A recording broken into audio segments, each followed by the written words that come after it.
ಕನ್ಯಾ ರಾಶಿಯವರಿಗೆ ಮೇ 14ನೇ ತಾರೀಕಿನ ತನಕ ರವಿಯಿಂದ ಅಂದರೆ ಸೂರ್ಯನಿಂದ ಬಹಳಷ್ಟು ಸಮಸ್ಯೆಗಳು ಅಂತ ಕಂಡು ಬರ್ತಾ ಇದೆ. ಆಲ್ರೆಡಿ ಕನ್ಯಾ ರಾಶಿಯವರಿಗೆ ಅನುಭವಕ್ಕೆ ಬಂದಿರಬಹುದು, ಬಟ್ ಇನ್ನು ಮುಂದೆ ಬರುವ ಸಾಧ್ಯತೆ ಇರ್ತದೆ. ಯಾಕೆ ಅಂತಂದರೆ ಮೇ 14ನೇ ತಾರೀಕಿನ ತನಕ ರವಿಗ್ರಹ ಮೇಷರಾಶಿಯಲ್ಲಿ ಪರಮೋಚ್ಚ ಸ್ಥಿತಿ, ಪವರ್ಫುಲ್ ಆಗಿದ್ದಾನೆ ರವಿಗ್ರಹ. ಸೊ ಇದೇನಾಗುತ್ತೆ, ಮೇ 14ನೇ ತಾರೀಕಿನ ತನಕ ವ್ಯಯಾಧಿಪತಿ ಅಷ್ಟಮದಲ್ಲಿ ಪರಮೋಚ್ಚ ಸ್ಥಿತಿ ಅಂತಂದರೆ ಕನ್ಯಾ ರಾಶಿಯವರು ಬಹಳಷ್ಟು ಕಳೆದುಕೊಳ್ಳುವಿಕೆ ಅನ್ನುವಂಥದ್ದು ಇರ್ತದೆ.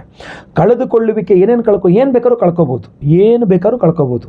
ನೀವು ಬಂಗಾರ ಕಳ್ಕೊಬಹುದು, ಅಥವಾ ಅಧಿಕಾರ ಕಳ್ಕೊಳ್ಬಹುದು, ಉದ್ಯೋಗಕಾರಕ ರವಿ ಉದ್ಯೋಗವನ್ನು ಕಳ್ಕೊಬಹುದು. ಯಾವುದರ ಮೇಲೆ ನೀವು ಡಿಪೆಂಡ್ ಆಗಿರ್ತೀರೋ, ಯಾವುದ್ರ ಮೇಲೆ ಅವಲಂಬಿಸಿರ್ತೀರೋ, ಇದೇ ನನ್ನ ಶಕ್ತಿ, ಇದು ನನಗೆ ಒಳ್ಳೆಯದು ಮಾಡ್ತಾ ಇದೆ ಅಂತ ಹೇಳಿ ಅದನ್ನೇ ಕಳ್ಕೊಳ್ಬಹುದು, ಸಾಧ್ಯತೆಗಳು ಜಾಸ್ತಿ ಇರ್ತವೆ.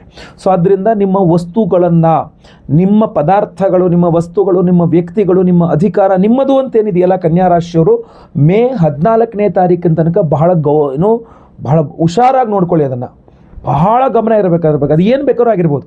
ಯಾವುದೇ ವಸ್ತು ಬಗ್ಗೆ, ಯಾವುದೇ ವ್ಯಕ್ತಿಯ ಬಗ್ಗೆ, ಯಾವುದೇ ಸ್ಥಾನಮಾನಗಳ ಬಗ್ಗೆ ತಾತ್ಸಾರ ಮಾಡಬೇಡಿ. ಅದಲ್ಲೇ ಬಿದ್ದಿರುತ್ತೆ, ಎಲ್ಲಿಗೂ ಹೋಗಲ್ಲ ಅಂತ. ಏನಪ್ಪ ಅಷ್ಟು ಕಾಸ್ಟ್ಲಿ ಹಂಗೆ ಬಿಸಾಗಿದೆ, ಅದೆಲ್ಲೂ ಹೋಗಲ್ಲ, ಅಲ್ಲೇ ಇರ್ತದೆ. ಕನ್ಯಾ ರಾಶಿಯವರಿಗೆ ತಾತ್ಸಾರ ಜಾಸ್ತಿ, ಎಲ್ಲೂ ಹೋಗಲ್ಲ ಬಿಡು, ಅಲ್ಲೇ ಇರ್ತದೆ ಅಂತ. ಕಳೆದೋದ್ಮೇಲೆ ಅಯ್ಯೋ ಹೋಗೋಯ್ತು ಅಂದ್ಕೊಂಡು ಅಳೋದು ಪ್ರಯೋಜನ ಇಲ್ಲ. ಕಳೆದುಕೊಳ್ಳುವ ಮುಂಚೆ ಆಮೇಲೆ ಫೋನ್ ಮಾಡ್ಕೊಂಡು ಗುರುಳೆ ಅದು ಹೆಂಗೆ ಪಡ್ಕೊಳ್ಳೋದು ಹೇಳಿ ಇಲ್ಲ, ಕಳೆದುಕೊಳ್ಳುವ ಮೊದಲು ನೀವು ಅದ್ರ ಬಗ್ಗೆ ಯೋಚನೆ ಮಾಡ್ಕೊಳ್ಬೇಕಾಗಿತ್ತು ಅಲ್ವಾ. ಸೊ ಇದ್ರ ಬಗ್ಗೆ ಬಹಳ ವಿಶೇಷವಾದ ಗಮನವನ್ನು ಕೊಡಬೇಕಾಗ್ತದೆ. ನೀವು ಏನಾಗ್ತದೆ ನೋಡಿ, ಬಹುಮುಖ್ಯವಾಗಿ ವ್ಯಯಾಧಿಪತಿಯೇ ಅಷ್ಟಮದಲ್ಲಿ ಪರಮೋಚ್ಚ ಸ್ಥಿತಿ ಅಂತಂದಾಗ ಕನ್ಯಾ ರಾಶಿಯವರು ನೀವು ತೂಕ ಕೂಡ ಕಡಿಮೆ ಆಗಿಬಿಡ್ತೀರ, ಗೊತ್ತಾ. ವೆಯ್ಟ್ ಲಾಸ್ ಆಗ್ತೀರಾ. ಅದು ಕೆಲವರು ಈಗ 80 kg ಇದ್ದೀನಿ, 90 kg ಇದ್ದೀನಿ, ವೆಯ್ಟ್ ಲಾಸ್ ಆದರೆ ಒಂದು 10-15 kg ಒಳ್ಳೆಯದೇ ಅಂತಂದರೆ ಒಳ್ಳೆಯದೇ, ಓಕೆ. ಬಟ್ ತೀರಾ ವೆಯ್ಟ್ ಲಾಸ್ ಕೂಡ ಆಗಬಾರ್ದಲ್ವಾ. ಸೊ ಸಡನ್ ವೆಯ್ಟ್ ಲಾಸು ಒಂದು ಲಿಮಿಟಲ್ಲಿದ್ದರೆ ಓಕೆ, ಅದಕ್ಕಿಂತ ಅಲ್ಲ. ಸೊ ಅದರಿಂದ ನೋಡ್ಕೊಳ್ಳಿ, ಆರೋಗ್ಯದಲ್ಲಿ ವ್ಯತ್ಯಾಸಗಳಾಗತ್ತೆ, ತುಂಬ ಆರೋಗ್ಯ ವ್ಯತ್ಯಾಸಗಳಾಗತ್ತೆ. ಸೊ ನಿಮ್ಮ ಆರೋಗ್ಯದ ಬಗ್ಗೆ ಬಹಳ ಗಮನ ಹರಿಸಬೇಕು. ಕನ್ಯಾ ರಾಶಿಯವರು ಆರೋಗ್ಯದ ಬಗ್ಗೆ ಹೆಚ್ಚಿನ ಗಮನ ಹರಿಸಬೇಕು. ಆಮೇಲೆ ನಾ ಆಗಲೇ ಹೇಳ್ದಂಗೆ ಒಂದು ಒಳ್ಳೆ ಸ್ಥಾನಮಾನ, ವ್ಯಕ್ತಿ, ಮೊಬೈಲ್ ಕಳೆದೋಯ್ತು, ಬಂಗಾರ ಕಳೆದೋಯ್ತು, ವಸ್ತು ಕಳೆದೋಯ್ತು, ಮತ್ತೊಂದು ಕಳೆದೋಯ್ತು, ಹಸು ಕಳೆದೋಯ್ತು, ನಾಯಿ ಕಳೆದೋಯ್ತು, ಮತ್ತೊಂದು ಕಳೆದೋಯ್ತು, ಏನೋ ಒಂದು ಸಾಕು ಪ್ರಾಣಿಗಳು ಕಳೆದೋದು, ಬಿಟ್ಟು ಓಡೋಗ್ಬಿಟ್ಟು ಎಲ್ಲೋದು ಗೊತ್ತಿಲ್ಲ, ಈ ಥರ ಎಲ್ಲ ಕಳೆದುಕೊಳ್ಳುವಿಕೆ ತುಂಬ ತುಂಬ ತುಂಬ ಜಾಸ್ತಿ ಆಗ್ಬಿಡುತ್ತೆ ಕನ್ಯಾ ರಾಶಿಯವರಿಗೆ. ಮೇ 14ನೇ ತಾರೀಕಿನ ತನಕ ಇರುತ್ತೆ ಇದು. ಸೊ ನಿಮ್ಮ ಮೊಬೈಲಿಂದ ಹಿಡಿದು, ನಿಮ್ಮ ವಸ್ತುಗಳಿಂದ ಹಿಡಿದು, ವ್ಯಕ್ತಿಗಳ ತನಕ ಯಾವುದೋ ಒಬ್ಬ ವ್ಯಕ್ತಿ ಏನೋ ನಿಮ್ಮ ಬಗ್ಗೆ ತಪ್ಪು ತಿಳ್ಕೊಂಡಿದ್ರೆ ನೀವು ದಯವಿಟ್ಟು ನೀನೇನು ಬೇಕಾದ್ರೆ ನನಗೇನಾಗಬೇಕು ಅನ್ನೋ ರೀತಿಯಲ್ಲಿ, ಅಥವಾ ಬಿಡ ಅವ್ನು ಎಲ್ಲಿಗೂ ಹೋಗಲ್ಲ ವಾಪಸ್ ಬಂದೇ ಬರ್ತಾನೆ, ಅವ್ರು ಎಲ್ಲಿಗೂ ಹೋಗಲ್ಲ ವಾಪಸ್ ಬಂದೇ ಬರ್ತಾರೆ, ಈ ಮನಸ್ಥಿತಿ ಬೇಡ ಅಂತ. ಯಾಕೆಂದರೆ ಅವ್ರು ವಾಪಸ್ ಬರದೇ ಇದ್ದರೆ ಏನು ಮಾಡ್ತೀರಾ, ಇದು ಸಾಧ್ಯತೆಗಳಿದ್ದಾವೆ. ಹೋದವರು ವಾಪಸ್ ಬರದೇ ಇರುವ ಸಾಧ್ಯತೆ ಇರ್ತದೆ. ಸೊ ಆದ್ದರಿಂದ ಯಾವ ವ್ಯಕ್ತಿಗಳು ಸಹ ಇಂಪಾರ್ಟೆಂಟೇ, ಪ್ರತಿಯೊಬ್ಬರೂ ಸಹ ಮುಖ್ಯವೇ. ಸೊ ಕಳೆದುಕೊಳ್ಳುವಿಕೆ ಜಾಸ್ತಿ, ಆರೋಗ್ಯದ ವಿಚಾರದಲ್ಲಿ ತುಂಬ ಸಮಸ್ಯೆಗಳು, ಆರೋಗ್ಯದಲ್ಲೂ ಅಷ್ಟೇ.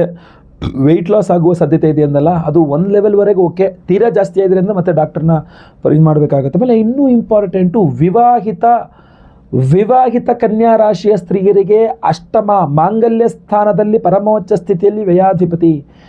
ಗಂಡ ಹೆಂಡತಿರ ನಡುವೆ ಜಗಳ ಮನಸ್ತಾಪಗಳು, ಯಜಮಾನರಿಗೆ ತುಂಬ ಆರೋಗ್ಯ ಸರಿಯಿಲ್ಲ ಗುರುಗಳೇ ಅಂದ್ಕೊಂಡು ವಿವಾಹಿತ ಸ್ತ್ರೀ ಕನ್ಯಾ ರಾಶಿ ಇದು ಒದ್ದಾಡುವ ಸಾಧ್ಯತೆ ಜಾಸ್ತಿ ಇದೆ. ಏನು ಬರೀ ನೆಗೆಟಿವ್ ಹೇಳ್ತಾ ಇದ್ದೀರಾ ಅಂದರೆ, ನೆಗೆಟಿವ್ ಇರೋದ್ರಿಂದ ನೆಗೆಟಿವ್ ಹೇಳ್ತಾ ಇದ್ದೀನಿ, ನಿಮ್ಮನ್ನು ಎದುರಿಸ್ಲಿಕ್ಕೆ ನಾನು ಹೇಳ್ತಾ ಇಲ್ಲ. ಇದನ್ನು ಅರ್ಥ ಮಾಡ್ಕೊಳ್ಳಿ, ಆಯ್ತಲ್ವಾ. ಶುಭ ವಿಚಾರಗಳು ಬಿದ್ದರೆ ಶುಭ ವಿಚಾರ ಹೇಳ್ತಾ ಇದ್ದೀನಿ. ಇನ್ನು ಮುಂದೆ ಎಚ್ಚರಿಕೆಗಳ ವಿಡಿಯೋ ಇದೆ, ಅದನ್ನು ನಂತರ ಎಚ್ಚರಿಕೆ ವಿಡಿಯೋ ಹೇಳ್ತೀನಿ. ಬಟ್ ಕೇವಲ ರವಿಯ ಬಗ್ಗೆ ನಾನು ಮಾತಾಡ್ತಾ ಇದ್ದೇನೆ, ಸೂರ್ಯನ ಬಗ್ಗೆ ಮಾತಾಡ್ತಾ ಇದ್ದೇನೆ, ಮೇ 14ನೇ ತಾರೀಕಿನ ತನಕದ ವಿಚಾರ ಮಾತಾಡ್ತಾ ಇದ್ದೇನೆ. ಸೊ ಅದರಿಂದ ಗಮನಿಸ್ಕೊಳ್ಳಿ ಈ ವಿಚಾರನ, ಆಯ್ತಲ್ವಾ. ಸೊ ವಿವಾಹಿತ ಕನ್ಯಾ ರಾಶಿಯ ಸ್ತ್ರೀಯರು ಬಹಳ ಎಚ್ಚರಿಕೆಯಿಂದ ಇರಬೇಕಾಗ್ತದೆ. ಇದ್ರ ಜೊತೆಗೆ ಈ 3 ವಿಚಾರಗಳಲ್ಲದೆ ರವಿಗ್ರಹ ಉದ್ಯೋಗಕಾರಕನಾಗಿರ್ತಾನೆ. ಸೊ ನಿಮ್ಮ ಜಾಬ್ ವಿಚಾರದಲ್ಲಿ ತುಂಬ ಕೇರ್ಫುಲ್ಲಾಗಿರ್ಬೇಕು ನೀವು. ಆಮೇಲೆ ರವಿಗ್ರಹ ಈ ದೊಡ್ಡ ಹುದ್ದೆಗಳಲ್ಲಿರ್ತಕ್ಕಂಥ ಸರ್ಕಾರಿ ಉದ್ಯೋಗಗಳಲ್ಲೂ ಅಥವಾ ರಾಜಕೀಯದವ್ರನ್ನ ತೋರಿಸ್ತಾ ಇರ್ತಾನೆ. ಸೊ ಅಂಥವ್ರ ಹತ್ರ ಜಗಳ ಮನಸ್ತಾಪಗಳಾಗದಂಗೆ ನೋಡ್ಕೊಳ್ಬೇಕು. ಅಂಥವ್ರ ನಂಬಿ ಕೂಡ ಕೆಡಬಹುದು ನೀವು. ಸರ್ ಆಫೀಸರ್ ಮಾತು ಕೇಳ್ಕೊಂಡು ಕೆಟ್ಟೆ ಸರ್, ಆ ರಾಜಕೀಯದ ವ್ಯಕ್ತಿ ಮಾತು ಕೇಳ್ಕೊಂಡು ಅವ್ನು ನಂಬಿ ಕೆಟ್ಟೆ ಗುರುಳೆಲ್ಲನೋ ಲಾಸ್ ಮಾಡ್ಕೊಂಡೆ, ಹಿಂಗೂ ಆಗುವ ಸಾಧ್ಯತೆ ಇರ್ತದೆ. ಸೊ ಅದು ಆಗಬಾರ್ದು, ನೋಡ್ಕೊಳ್ಳಿ. ಇದರ ಜೊತೆಗೆ ರವಿಗ್ರಹ ವ್ಯಯಾಧಿಪತಿ ಅಷ್ಟಮದಲ್ಲಿ ಪರಮೋಚ್ಚ, ತುಂಬ ತಲೆನೋವು ಬರತಕ್ಕಂಥದ್ದು, ಬಲಗಣ್ಣು ತುಂಬ ನೋವು ಬರತಕ್ಕಂಥದ್ದು, ಇದೆಲ್ಲ ಸಾಧ್ಯತೆಗಳು ಜಾಸ್ತಿ ಇರ್ತದೆ. ಏನೇ ಆರೋಗ್ಯ ಬಾಧೆ ಆದರೂ ತಕ್ಷಣ ನೀವು ವೈದ್ಯರನ್ನು ಭೇಟಿ ಮಾಡಿ ಸರಿಯಾದ ಚಿಕಿತ್ಸೆಯನ್ನು ತೆಗೆದುಕೊಳ್ಳಿ. ಇದರ ಜೊತೆಗೆ ಶುಭ ಒಂದು ವಿಚಾರದಲ್ಲಿ ಒಳ್ಳೆಯದಾಗಬಹುದು. ಇದು ಯಾವ ವಿಚಾರದಲ್ಲಿ ಅಂದರೆ ವಿದೇಶ ಪ್ರಯಾಣಕ್ಕೆ ಪ್ರಯತ್ನ ಮಾಡ್ತಕ್ಕಂಥ ಕನ್ಯಾ ರಾಶಿಯವರು, ವಿದೇಶದಲ್ಲಿ ಉದ್ಯೋಗ ಮಾಡಬೇಕು ಅಂತ ಪ್ರಯತ್ನ ಮಾಡ್ತಾ ಇರುವ ಕನ್ಯಾ ರಾಶಿಯವರು, ಇಂಥವರಿಗೂ ಸ್ವಲ್ಪ ಅನುಕೂಲ ಆಗಬಹುದು. ವಿದೇಶಕ್ಕೆ ಹೋಗಿ ಅಲ್ಲೇ ಜಾಬ್ ಮಾಡಬೇಕು ಅಂತ, ಬಟ್ ಅಲ್ಲಿ ಕೂಡ ಆರೋಗ್ಯ ಸರಿ ಇರಲ್ಲ.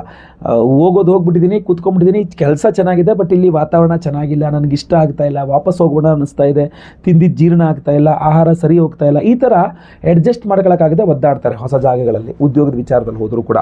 ಸೊ ಇದೇನೇ ಇದ್ದರೂ ವೈಯಕ್ತಿಕ ಜಾತಕವೊಮ್ಮೆ ಪರಿಶೀಲನೆ ಮಾಡಿಸ್ಕೊಳ್ಳಿ. ಗೋಚಾರ ಫಲಕ್ಕೂ ವೈಯಕ್ತಿಕ ಜಾತಕಕ್ಕೂ ವ್ಯತ್ಯಾಸಗಳಾಗಬಹುದು, ಸಾಮ್ಯತೆಯೂ ಇರಬಹುದು.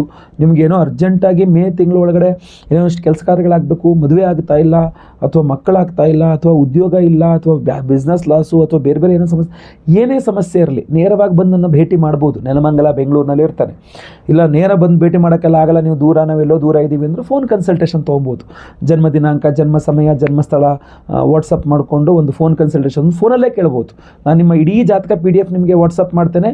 ನಿಮ್ಗೆ ಏನೇನು ಸಮಸ್ಯೆ ಇದೆ ಅರ್ಧ ಗಂಟೆ ಹತ್ರ ಮಾತಾಡಿ ನಾನು ಎಲ್ಲ ವಿಚಾರ ಪರಿಹಾರ ತಿಳಿಸ್ತೇನೆ. ಜೊತೆಗೆ ಬಹುಮುಖ್ಯವಾಗಿ ನಿಮ್ಮ ಪರಿಹಾರಗಳನ್ನ ಬರೆದು ನಿಮಗೆ ವಾಟ್ಸಪ್ ಮಾಡ್ತೇನೆ, ಏನೇನು ಪರಿಹಾರ ಮಾಡ್ಕೊಳ್ಬೇಕು ನೀವು ಅಂಥೇಳಿ, ನಿಮ್ಮ ವೈಯಕ್ತಿಕ ಜಾತಕದ ಪ್ರಕಾರವಾಗಿ. ಗೊತ್ತಾಯ್ತಲ್ವಾ? ಸೊ ಅದನ್ನು ಕೂಡ ಮಾಡಬಹುದಾಗಿರ್ತದೆ. ಪ್ರತಿಯೊಬ್ಬ ಕನ್ಯಾ ರಾಶಿಯವರಿಗೆ ಭಾಳ ಇಂಪಾರ್ಟೆಂಟ್ ವಿಡಿಯೋ. ದಯವಿಟ್ಟು WhatsApp, Facebook, messenger, Telegram, Instagram ಎಲ್ಲ ಕಡೆ ಸಾಮಾಜಿಕ ಜಾಲತಾಣಗಳಲ್ಲಿ ವಿಡಿಯೋನ ಶೇರ್ ಮಾಡಲಿಕ್ಕೆ ಮರಿಬೇಡಿ. ಸಬ್ಸ್ಕ್ರೈಬ್ ಮಾಡಿಕೊಂಡು ಬೆಲ್ ಬಟನ್ ಹೊತ್ಕೊಂಡು ಆಲ್ ಅಂತ ಮಾಡಲಿಕ್ಕೆ ಮರಿಬೇಡಿ. ಏನಾದರೂ ವಿಶೇಷ ಪ್ರಶ್ನೆಗಳಿದ್ದರೆ ಕಮೆಂಟ್ ಮಾಡಲಿಕ್ಕೆ ಮರಿಬೇಡಿ. ನಿಮ್ಮ ಕಮೆಂಟ್ಸ್ ನಾನು ಓದ್ತಾ ಇರ್ತೇನೆ. ಒಳ್ಳೆಯದಾಗಲಿ. ಮುಂದಿನ ವಿಡಿಯೋದಲ್ಲಿ ಮತ್ತೆ ಪುನಃ ಸಿಗ್ತೇನೆ. ಲೋಕಾ ಸಮಸ್ತ ಸುಖಿನೋ ಭವಂತು. ನಾರಾಯಣ ನಾರಾಯಣ ನಾರಾಯಣ.